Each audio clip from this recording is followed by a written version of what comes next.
c'est la technologie dont EDF et la France disposent pour continuer le nucléaire, pour poursuivre le développement de l'enjeu industriel, qui est un enjeu absolument majeur depuis 50 ans. Évidemment, il intègre tout ce retour d'expérience, toutes les innovations technologiques, à la fois sur les matériels, les équipements, le contrôle-commande, etc. Et par conséquent, effectivement, il est aujourd'hui à la pointe de la sûreté, de l'efficacité, et la pointe de la technologie.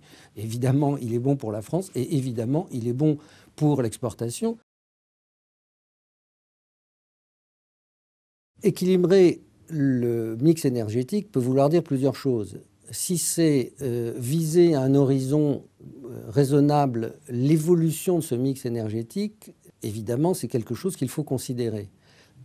La décision qui consisterait à arrêter les centrales à 40 ans conduit à ne pas faire les investissements pour la prolongation de la durée de vie, et en l'occurrence, parce qu'ils ne seront plus rentables, à probablement devoir arrêter les centrales plus tôt, autour des 30 ans. Et par conséquent, c'est un processus d'arrêt programmé du nucléaire en France.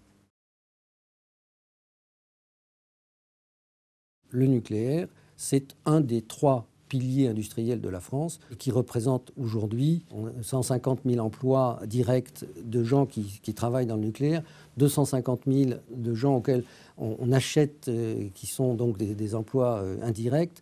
Il y a une centaine de milliers d'emplois du développement international de cette activité, et il y a les 500 000 emplois des électro-intensifs qui bénéficient du parc nucléaire parce que c'est celui qui produit l'électricité la moins chère d'Europe. Aujourd'hui, produire de l'électricité à partir du parc existant, c'est-à-dire prolonger la durée de vie des centrales jusqu'à, mettons, 60 ans, donne un certain coût d'électricité qui est en gros, en France, 40% moins cher que dans le reste du monde.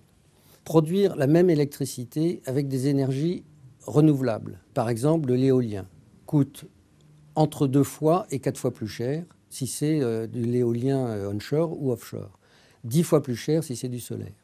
À ceci s'ajoute le fait que chaque fois que l'on construit 1000 MW d'éolien, il faut construire à côté, qui ne fonctionne que quand il n'y a pas de vent, 850 MW de thermique classique, c'est-à-dire essentiellement du gaz.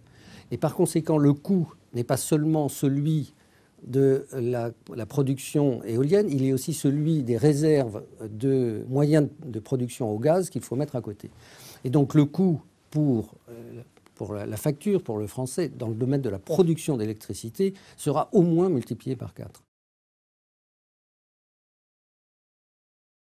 La France s'est construit un parc de production nucléaire en 40 ans en prenant entièrement la maîtrise industrielle de ce parc et en améliorant constamment la sûreté de ce parc.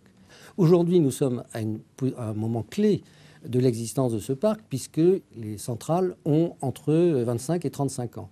Et donc, la question de sa durée de vie, de l'optimisation à la fois économique et industrielle de ce parc est une question cruciale. Il y a des investissements très importants à faire. Ces investissements, nous nous préparons à les faire parce que ce parc pourrait, dans des conditions d'efficacité, de sûreté absolument inégalables, atteindre 60 ans de durée de vie. C'est ce à quoi nous nous préparons.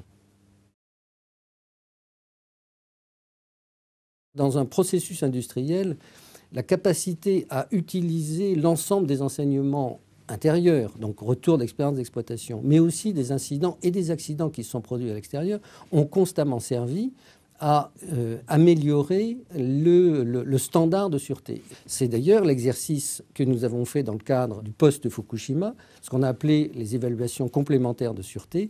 Ce travail a nécessité la mobilisation de 300 ingénieurs pendant 4 mois qui ont fait un travail dont je crois il est unique au monde, d'analyse extrêmement méthodologique et très pédagogique sur l'état des tranches aujourd'hui, les nouvelles hypothèses qu'il faudrait prendre en compte et les mesures à prendre pour répondre à de telles situations.